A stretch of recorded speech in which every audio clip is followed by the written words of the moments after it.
മാവേലിക്കര തഴക്കര ശ്രീ സുബ്രഹ്മണ്യ സ്വാമി ക്ഷേത്രത്തിൽ ഉത്സവത്തോടനുബന്ധിച്ച് നടന്ന ഭഗവാന്റെ പള്ളിയുണർത്തൽ ചടങ്ങ് ഭക്തർക്ക് ദർശന സായുജ്യമേകി.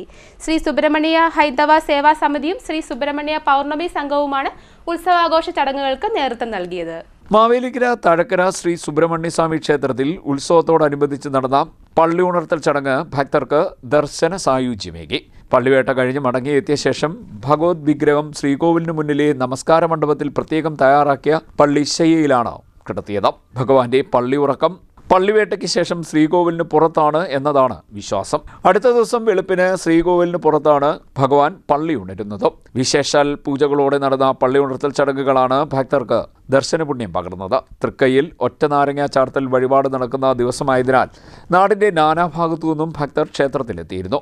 തന്ത്രി അക്കീരമൺ കാളിദാസ ഭട്ടതിരിപ്പാടിന്റെ നിർദ്ദേശപ്രകാരം മേൽശാന്തി ജി നാരായണൻ നമ്പൂതിരിയുടെ കാർമ്മികത്വത്തിലാണ് ചടങ്ങുകൾ നടന്നത്.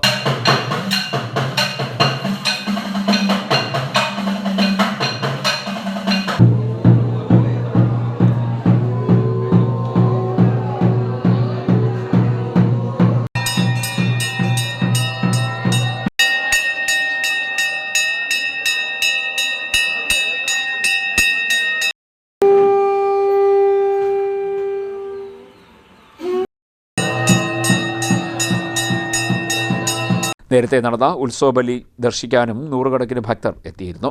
ഉത്സവത്തോടനുബന്ധിച്ച് 10 ദിവസവും വിപുലമായ അന്നദാനവും നടത്തിയിരുന്നു. ശ്രീ സുബ്രഹ്മണ്യ ഹൈന്ദവ സേവാ സമിതിയും ശ്രീ സുബ്രഹ്മണ്യ പൗർണമി സംഘവുമാണ് ഉത്സവാഘോഷ ചടങ്ങുകൾക്ക് നേതൃത്വം നൽകിയത്. CDNet news, Mavelikkara.